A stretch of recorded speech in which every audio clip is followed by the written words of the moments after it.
was a rainy October afternoon in 1969, and it was nap time in Mrs. North's first grade class. I forgot what I was going to say. Let's start over. It's 1969. The lights in Mrs. North's first grade class are dim. Everybody's got their heads laying down on their desks except for one person. That would be,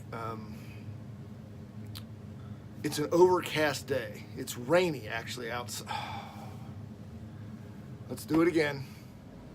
Hey, this is Michael Davis of Speaking CPR with your daily dose of speaking wisdom. What you've just seen is a common mistake that speakers make when they practice their speeches.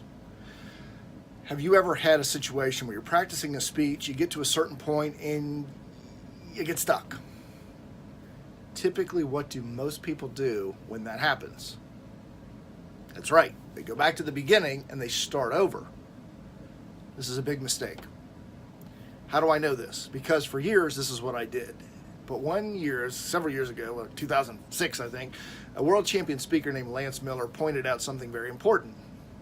That when you do this, when you get stuck in a part of your speech and start over, you get really good at that first part of your speech.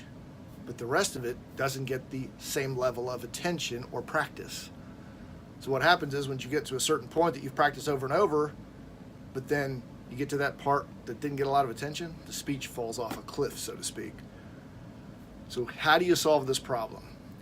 You push through it. When you're telling a story, you're in a part of your speech that you're struggling with, when you hit that struggle point, keep going. Say whatever comes out of your mouth, move around on stage to kind of jolt your brain a little bit, but keep going to the next part of your talk that you can remember. I promise you this works. Now, I also promise you the first 3 or 4 times you do it, it's very disconcerting because you feel like you're going to never get that part of the speech right and it's going to be a big problem.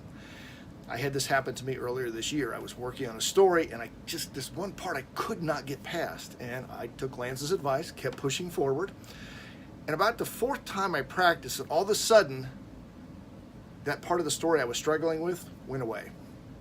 I got through it, finished the rest of the speech, and the entire presentation got equal attention as far as my rehearsals. So, don't make the mistake that I made for years of starting over every time I hit a difficult spot.